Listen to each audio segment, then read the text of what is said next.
এটা হচ্ছে আফতাবনগরের ঠিক শেষ প্রান্তে, ঢাকার একদম প্রাণকেন্দ্রে। গুলশান থেকে এই আফতাবনগরের দূরত্ব হচ্ছে মাত্র 7 কিলোমিটার। রামপুরা ব্রিজের আগে আফতাবনগর অবস্থিত। এখানে দেখুন যে কি সুন্দর গ্রামীণ একটা পরিবেশ, কিন্তু এখানে আফতাবনগরের ঠিক শেষের দিকে খুব সুন্দর একটি খালের মতো আছে এখানে, আর কাশফুলের সমারোহ তো আছেই। দেখুন, মনে হচ্ছে একটি গ্রামের পরিবেশে চলে এসেছি। আসলে শহরে যান্ত্রিক জীবনে এরকম একটু গ্রামীণ পরিবেশ থাকলে কিন্তু সবারই ভালো লাগে। আমি এসেছি মূলত এই যে নিম গাছ দেখতে পাচ্ছেন আপনারা, এই নিম গাছের ডাল নিতে। আমার এই নিম গাছের একটু পাতার প্রয়োজন। এই যে আমি এই নিম গাছের পাতাগুলো সংগ্রহ করলাম।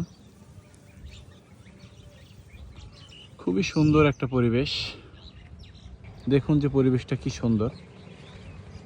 আপনারা চাইলে এখানে ঘুরতে আসতে পারেন। এটা হচ্ছে আফতাবনগর, রামপুরা ব্রিজের ঠিক আগেই এটা অবস্থিত। দেখুন।